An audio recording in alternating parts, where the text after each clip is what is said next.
semuanya, Assalamualaikum warahmatullahi wabarakatuh. Ketemu lagi sama aku Hanifa. Apa kabar guys? Semoga kalian selalu sehat, baik-baik aja seperti biasanya. Dan untuk kalian yang baru pertama kali nonton, selamat datang. Aku upload video baru setiap hari Selasa, Kamis, dan Sabtu jam 8 malam. Jadi stay tune, jangan lupa nonton. Hari ini aku mau bahas kisah survive, tapi beda dari biasanya. Kisah survive-nya ini terjadi di Malaysia. Dan untuk kalian penonton channelku dari Malaysia, mungkin udah banyak yang tahu tentang kasus ini juga, tentang kisah ini, karena memang kisahnya itu sangat menggemparkan Malaysia. Menurut aku ini kisah yang menginspirasi banget ya. Selama berhari-hari seorang mahasiswi harus bertahan di dalam hutan sendirian.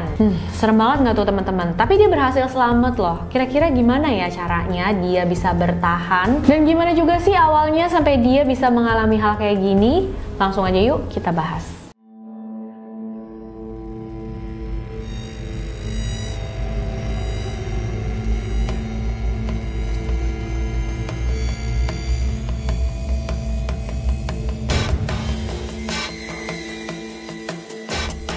Kisah kali ini tentang seorang wanita asal Malaysia yang bernama Nur Umaisarah Sameon atau yang biasa dipanggil Umay. Usianya baru 21 tahun, jadi masih muda banget. Orang tuanya bernama Nur Azah Ismail dan Sameon Hasan. Umay kuliah di salah satu universitas yang ada di Perlis, Malaysia. Umay ini dikenal sebagai anak yang baik, dia sopan, ramah, tapi sayangnya pada tahun 2008 dia harus mengalami kejadian yang sangat buruk. Jadi ceritanya pada Februari 2008 di universitasnya Umay ngadain satu program nih teman-teman. Kalau di Indonesia tuh kayak Mapala gitu loh guys. Nah mereka tuh programnya mau naik gunung bareng. Rencananya mereka bakal naik ke puncak gunung Tahan yang ada di daerah Pahang. Dan tentunya buat keselamatan para peserta juga nih disediakan beberapa petugas pengawal pendakian. Umay ikut dalam program ini teman-teman. Selain Umay ada 35 orang mahasiswi lain yang ikut juga. Mereka mulai naik pada tanggal 5 Februari 2008 nih teman-teman. Hari pertama mereka berhenti di Camp Corps, terus hari kedua mereka lanjutin perjalanan lagi, berhenti di Camp Botak. Dan hari ketiga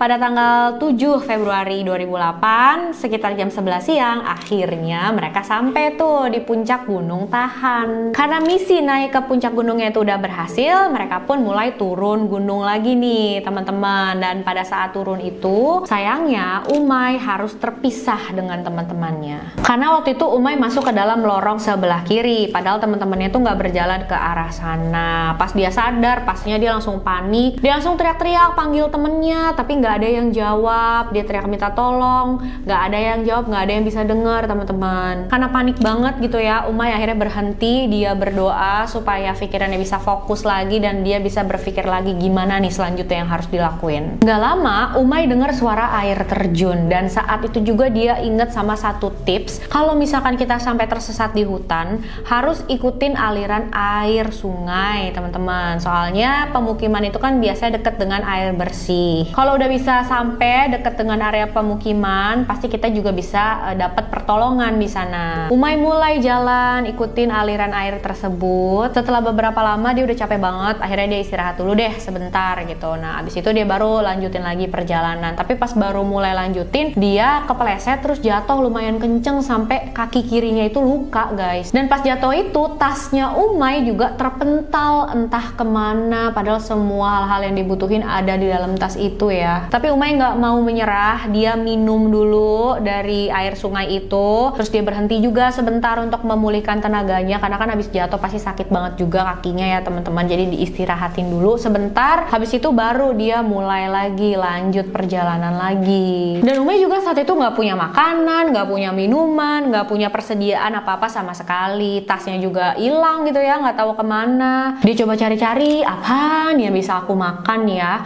Dan nggak sengaja dia nemuin ada coki-coki ternyata di kantong celananya guys. Untung banget nggak sih? Ya udah langsung diambil kan sama dia, coki-cokinya dimakan dan lumayan tuh buat ganjil perut, walaupun ya itu sama sekali nggak cukup sih. Dia juga coba buat api unggun teman-teman, dikumpulin daun-daun, ranting-ranting ya sama dia, terus dilepas dilepas kacamatanya, ditaruh di atas daun-daun dan ranting itu. Dia taruh di arah sudut matahari. Jadi maksudnya kalau kena matahari kan bisa terbuat api gitu loh guys. Tapi sayangnya usaha dia ini gagal. Sedangkan peserta lain dan juga petugas pengawal pendakian itu mulai sadar kalau Umay menghilang di tanggal 8 Februari pas mereka sampai di pos terakhir. Akhirnya petugas pengawal pendakian dibantu sama 18 orang anggota laki-laki, mereka semua mencari Umay di deket-deket sana, tapi nggak ada.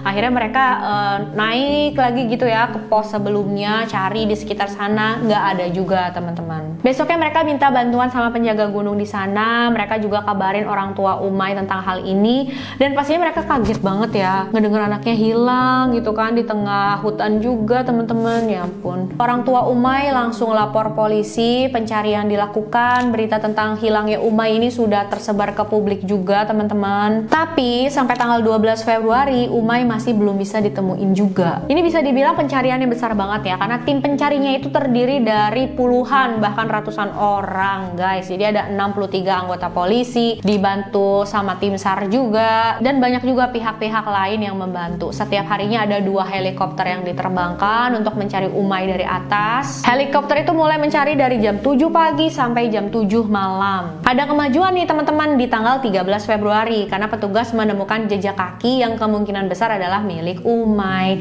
Jadi mereka bisa tahu kalau Umay itu masih hidup, ditelusuri ya sama mereka jejak kaki tersebut. Tanggal 16 Februari ini udah 9 hari sejak Umay menghilang ya teman-teman. Saat itu tim pencari itu ditambah lagi, tim SAR jadi 147 orang, dibantu lagi sama petugas pemadam kebakaran Malaysia. Mereka semua ikut membantu guys, luar biasa banget ya. Sedangkan Umay di dalam hutan itu masih terus berjuang untuk bisa menemukan jalan keluar. Dia nggak punya makan, dia nggak punya minum, ya dia minum dari air sungai aja tuh teman-teman. Sampai akhirnya setelah dia jalan terus dia nemuin air terjun, dan saking senengnya dia langsung lari ke arah air terjun itu guys. Tapi saat itu dia malahan kepleset dan jatuh ke dalam air. Dan sialnya lagi pas dia jatuh tuh nggak ada batu, nggak ada ranting kayu sama sekali, jadi langsung ke air yang dalam teman-teman. Dia ke bawah arus, dan saat itu dia udah lemes banget 9 hari, bayangin nggak makan-makan, dia udah nggak kuat berenang. Jadi udah dia pasrah. Saat itu dia sempat berpikir katanya dalam hatinya, ya Allah kalau misalkan memang aku harus berhenti di sini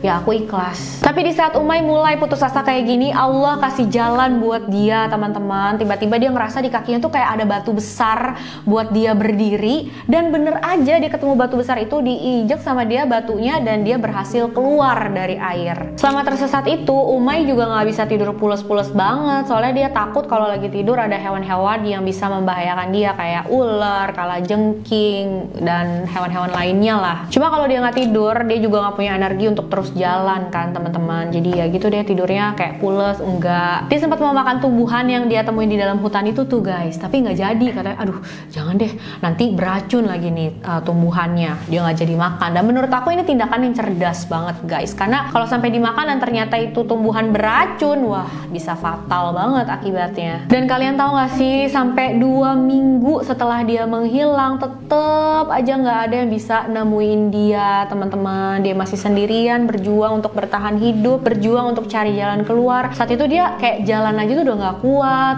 pandangan matanya juga udah mulai burem ya teman-teman. Apalagi kan dia nggak makan, dia nggak bisa ngelihat sekelilingnya dengan jelas, dan pastinya harapan di dalam hatinya juga udah kayak mulai aduh memudar. Tapi tiba-tiba Umay ngelihat satu benda berwarna merah, tapi karena pandangannya waktu itu memang udah nggak jelas dan kacamatanya juga rusak teman-teman, jadi bikin dia semakin nggak jelas aja tuh ya ngelihatnya. Itu apa ya merah, walaupun dia nggak tahu itu apa, diikutin aja ya sama dia. Dan dia tuh kan jalan udah sampai nggak kuat, jadi ya dipaksain sama dia untuk jalan terus ke arah benda warna merah itu. Dan akhirnya dia deket tuh sama benda warna merahnya, tapi karena dia udah nggak kuat banget, dia jatuh di situ teman-teman. Dan kalian tahu itu benda apa? Itu adalah tas yang dipakai oleh seseorang.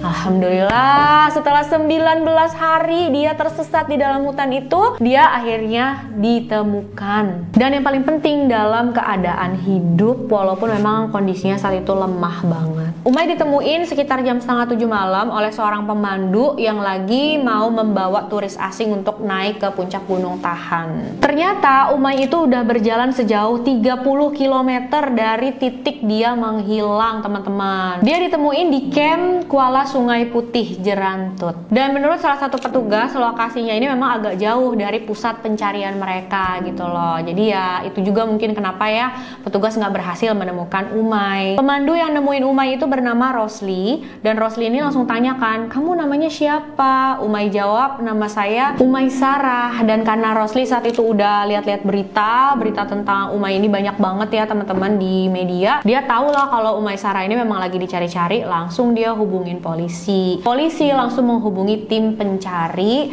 dan pencarian untuk Umay dihentikan. Tapi sayangnya tim penyelamat memang nggak bisa langsung membawa Umay keluar dari hutan di hari itu juga karena cuacanya buruk banget, tapi diusahain secepatnya gitu. Nah, selama menunggu helikopter datang untuk membawa Umay itu dirawat di salah satu camp oleh beberapa petugas. Umay dikasih makan, minum, dikasih pakaian bersih juga. Petugas juga langsung kasih kabar nih ke orang tuanya Umay, dan pastinya ya Allah mereka lega banget ya anaknya akhirnya ditemuin dalam keadaan hidup juga. Aduh, dan mereka bilang emang mereka nggak berhenti berdoa supaya Umay itu bisa ditemuin, supaya keadaannya tuh baik-baik aja. Besok paginya Umay dibawa pakai helikopter ke rumah sakit, dan di rumah sakit itu orang tuanya dan keluarganya sudah menunggu. Mereka semua pasti seneng banget ya. Bahkan Sultan Ahmad Shah, dia adalah orang penting ya di Malaysia teman-teman. Dia juga ikut menjenguk Umay di rumah sakit. Banyak reporter yang datang, banyak media yang datang untuk meliput gimana keadaannya Umay, ceritanya Umay ini yang memang menurut aku ya menginspirasi banget sih. Benar-benar luar biasa banget ya. 19 hari loh teman-teman di tengah hutan tanpa makanan. Keajaiban banget sih dia kok bisa tetap hidup gitu ya, tetap selamat gitu. Dan yang bikin aku sedih juga ya pas dengar Umay ini bilang katanya dia pas di tengah hutan kalau lagi lapar ya entah siang entah malam dia bayangin aja lagi makan makanan yang enak supaya ngilangin rasa laparnya gitu guys. Dan dia juga bilang dia nggak pernah menyerah karena dia tahu Allah pasti kasih jalan buat dia, pasti bantuin dia. Umay ini anak yang baik ya, dia taat agama, dia berbakti kepada orang tua, dan dia selalu ingat pesan orang tuanya kalau dia tuh harus jadi orang yang bersabar. Apapun ujiannya harus dihadapi dengan kuat ya Umay ya, karena apapun ujiannya semua tuh kembali kepada Allah, kata orang tuanya gitu. Dan menurut aku ya ini memang yang menyemangati Umay kayaknya ya di dalam hutan itu, dan ini yang bikin dia tetap kuat, tetap percaya kalau dia bakal bisa selamat, yang bikin dia nggak menyerah. Oke teman-teman, itu dia kisahnya. Aduh, pasti kalian nih nonton aku banyak juga yang suka naik gunung. Kalian kira-kira ada yang ngalamin hal-hal kayak gini juga nggak sih guys? Bolehlah sharing sama kita ya teman-teman di kolom komentar. Makasih banyak udah nonton videonya sampai akhir. Jangan lupa komen apa pendapat kalian tentang kisah kali ini. Untuk kalian mau request juga boleh, silahkan kirim DM ke Instagram aku, Hadifastori92. Sampai jumpa di video selanjutnya. Bye-bye!